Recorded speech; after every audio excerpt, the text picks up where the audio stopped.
Good morning. It's 9 o'clock on this Tuesday, August 18th. And this is 7 News Now, the quickest way to get the news that you need. And meteorologist Jacob Durham joins us right now for our first alert forecast. Jacob? Yeah, looking pretty good out there for you. Temperatures back into the upper 70s to low 80s already this morning, mostly the low to mid 80s now as we've seen the sun up for the last 2.5 hours or so. It's 85 degrees on the South Lake Charles Skycam. Few fair weather clouds that are out there for you this morning.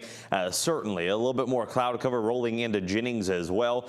We're seeing those temperatures back right around 85 in the lake area to 83 in Jennings, 82 in Oakdale to 83 in DeRidder. First alert radar very quiet though. No showers, no downpours, at least immediate southwest Louisiana vicinity. But what's that? My eye's little spy down across the northern Gulf. Well, that's a couple of showers and a couple of downpours out there. I messed that up, but it's okay. I haven't played I Spy in a long time, so we're just going to go with it. But winds out of the south today, 10 to 15 miles per hour. Winds out of the south as we go through the evening as well, and then the winds begin to taper off just a touch by tomorrow morning.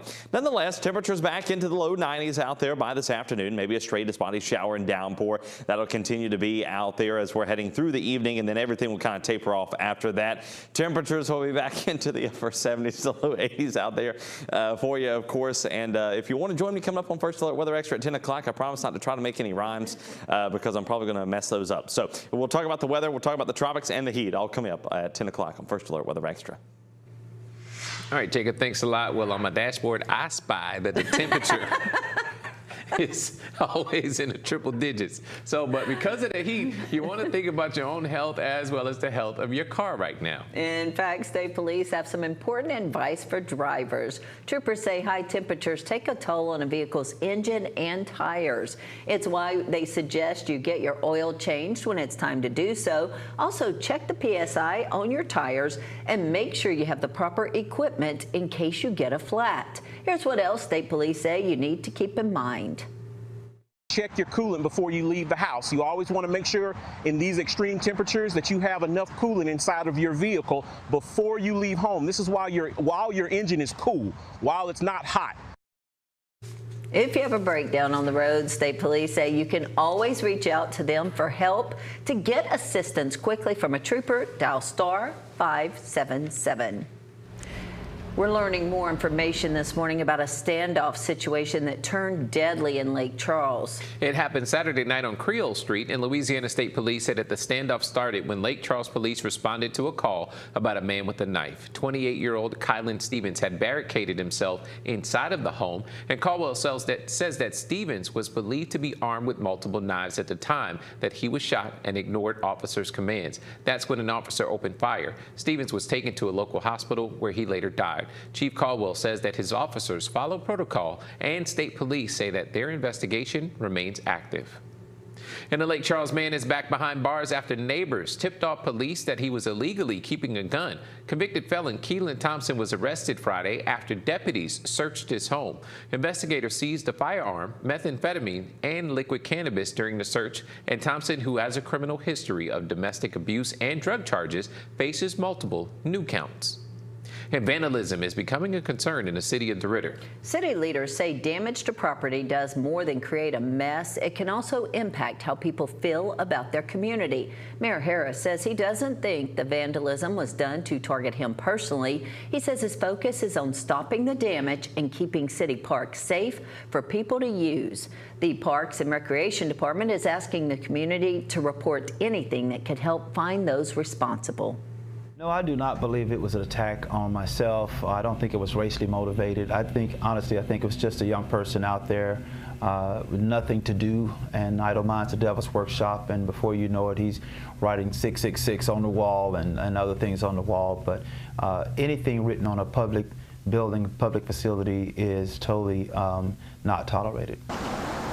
Harris says vandalism doesn't just affect the property that's damaged. He says it can also affect the people who live and work in the community. Sulphur residents and businesses are being urged to conserve water due to repairs to the water system. A post on the city's Facebook page is asking residents to avoid unnecessary usage, including washing machines and dishwashers, until further notice. We're at your service this morning with word of a burn ban in southwest Louisiana. Jeff Davis Parish has announced a ban on outdoor burning. That is the only burn ban in our area at this time. If that changes, we'll let you know. A new law means recreational hunters can now hunt alligators in Louisiana. A 10-day lottery starts on Thursday, and hunters can pay $50 and apply for an opportunity with the State Department of Wildlife and Fisheries to hunt 2 alligators later this fall. With the state alligator population now estimated at around 3 million, officials say that the time is right to allow an expanded alligator hunt. There's actually 8 separate lotteries because there's 8 separate zones in the state. So you can apply for all 8 zones if you would like, but it's $50 to apply for each of the zones. And you can only hunt in areas where a property owner gives permission. There will be 5,000 winners statewide, and the recreational hunting season follows the commercial season and will begin October 1st and last through Halloween. You can find out more at the Louisiana Department of Wildlife and Fisheries website. And Louisiana drivers are now required to give more room to stranded vehicles on the highway. The expansion of the state's Move Over law now includes any disabled vehicle displaying hazard or flashing lights. State law mandates drivers safely move over one lane on multi-lane roads or slow down if changing lanes is not possible. Officials say that the goal is simple. Whether it's a first responder or a stranded motorist, everyone deserves room to stay safe. And the newly renovated Don Dixon Law Enforcement Center is now home to the Lake Charles Police Department's training and SWAT divisions. Since the 2020 storms, the divisions have operated out of a temporary space near Lake Charles Police Headquarters. Their previous location was destroyed. The new building is named after the late Don Dixon, who started the SWAT team in Lake Charles. His son, Donnie Dixon, says it's such an honor for his family to witness. Have his name on this building is such an honor for our family, and I wish he could be here to see it, but today was such a cool experience to have everyone here that helped make this possible and make him, you know, he just loved all the people in this room and today, and he would be so honored to have been here today. Dixon passed away Christmas Day in 2021, and his former colleagues are so grateful the council and the city approved the new SWAT center to bear his name. The city of Lake Charles held a ribbon-cutting ceremony at the newly renovated Benjamin Mount Theater inside Central School yesterday. And a renovation restores and enhances the historic theater space, providing an improved venue for performances, community events, and other programs. 7 News spoke with Peyton Lundmark on the historic building and keeping its nostalgia.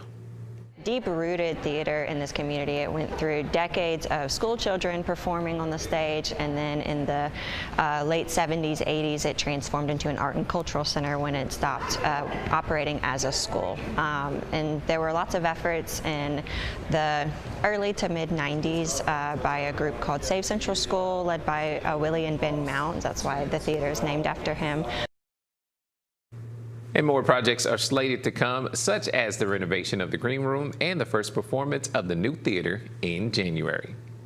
Well, if you're watching this live stream on your app or online, don't forget you can download 7 News straight to your Roku or smart TV. Thanks for joining us. Now we'll send you back to Local News Live.